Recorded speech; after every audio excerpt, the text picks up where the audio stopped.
প্রিয় দর্শক বন্ধুরা, এই মুহূর্তের জন্য সুপ্রিম কোর্টের গুরুত্বপূর্ণ খবর আপডেট।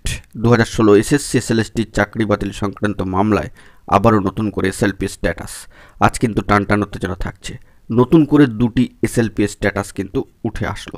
অবশ্যই সবটা বিস্তারিত আলোচনা করছি। অত্যন্ত গুরুত্বপূর্ণ খবর আপডেট, তাই আর্জেন্ট ভিত্তিতে এই ভিডিওটা আপনাদের জন্য ক্রিয়েট করতেই হচ্ছে। ভিডিওটিকে শেষ পর্যন্ত ওয়াচ করবেন, চ্যানেলটিকে এখনই সাবস্ক্রাইব করে নিয়ে সঙ্গে থাকবেন, ভিডিওটিকে একদম স্কিপ করবেন না। চলুন সরাসরি কথাবার্তা না বাড়িয়ে আমরা মূল টপিকে ফোকাস করি। বন্ধুরা, আজকে 12/12/2024 তারিখ। আজকের দিনটা অত্যন্ত গুরুত্বপূর্ণ এবং টানটান উত্তেজনাময় কিন্তু হতে চলেছে। সেই দিক থেকে সব পক্ষের উপস্থিতি একান্ত প্রয়োজন। এরই মাঝখানে দুটি নতুন এসএলপির খবর উঠে আসছে। বন্ধুরা, আমরা চলে এসেছি অন স্ক্রিনে। দেখতে পাচ্ছি গুরুত্বপূর্ণ একটি এসএলপি, যেখানে ডায়েরি নম্বর হচ্ছে 49-106 অফ 2024। তো সেই দিক থেকে এই গুরুত্বপূর্ণ এসএলপি মামলাটি সম্মানীয় Piyali Mondal versus the state of West Bengal, এই মামলার ক্ষেত্রে দেখাচ্ছে মামলাটি কিন্তু ডিসপোজড। মামলাটি দাখিল হয় এবং সেক্ষেত্রে এই মামলা 9/12-তে উঠলেও দেখা যাচ্ছে যে মামলা অ্যাডমিশন স্টেজেই কিন্তু অর্থাৎ অ্যাডমিশন পর্যায়ে কিন্তু মামলা খারিজ হয়ে যাচ্ছে, ডিসপোজড হয়ে যাচ্ছে, বাতিল হয়ে যাচ্ছে। কারণ এই মামলার ক্ষেত্রে যেটা সবথেকে গুরুত্বপূর্ণ বিষয়, যে এই মামলায় কোনো উপযুক্ত গ্রাউন্ড বা কারণ কিন্তু খুঁজে পাওয়া যায়নি। সেই কারণে এই মামলা কিন্তু কার্যত ডিসপোজড করে দেওয়া হয়েছে।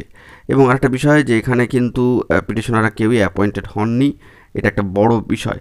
তো এই মামলা, এই এসএলপি কিন্তু কার্যত ডিসপোজড।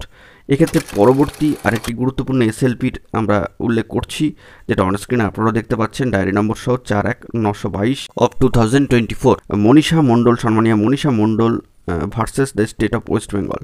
তো এই মামলার ক্ষেত্রে মামলাটি পেন্ডিং পর্যায়ে রয়েছে এবং মামলাটি কিন্তু অ্যাকসেপ্ট হয়েছে। এই এসএলপিটি মূল চাকরি বাতিল মামলার সাথে কিন্তু, অর্থাৎ মূল মামলার সাথে কিন্তু ট্যাগড হয়েছে। এবং এক্ষেত্রে দেখুন, একটা present or last listed on দেখাচ্ছে 12/12/2024। সিএল নাম্বার যদিও 46, তবে মনে করা হচ্ছে মূল মামলার সাথে যেহেতু ট্যাগড হয়েছে এবং অ্যাকসেপ্টেড হয়েছে এই এসএলপিটি, সেক্ষেত্রে কিন্তু এটা মূল ম্যাটারের সাথেই কিন্তু শুনানি হবে।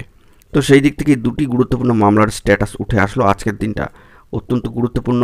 প্রথম যে মামলাটির কথা বললাম এসএলপি, সেটি কার্যত খারিজ বা ডিসপোজড হলো, এবং দ্বিতীয় যেটা আপনারা অন স্ক্রিনে দেখতে পাচ্ছেন, সেটি কিন্তু অ্যাকসেপ্টেড এবং মূল মামলার সাথে কিন্তু ট্যাগড হলো। তো দেখা যাক আজকে কি পরবর্তী ক্ষেত্রে স্ট্যাটাস উঠে আসে। অবশ্যই আমরা সেই দিকে লক্ষ্য রাখবো, যেহেতু এখানে অনেকের একটা সার্বিক বিষয় জড়িত রয়েছে এবং সব পার্টির উপস্থিতি একান্ত প্রয়োজন। সেই দিক থেকে মামলার শুনানি হলে কি স্ট্যাটাস উঠে আসে, সেই দিকে আমরা ফোকাস করব। এখন এটুকুই। সকলে ভালো থাকবেন, চ্যানেলটিকে সাবস্ক্রাইব করে সঙ্গে থাকবেন। ধন্যবাদ।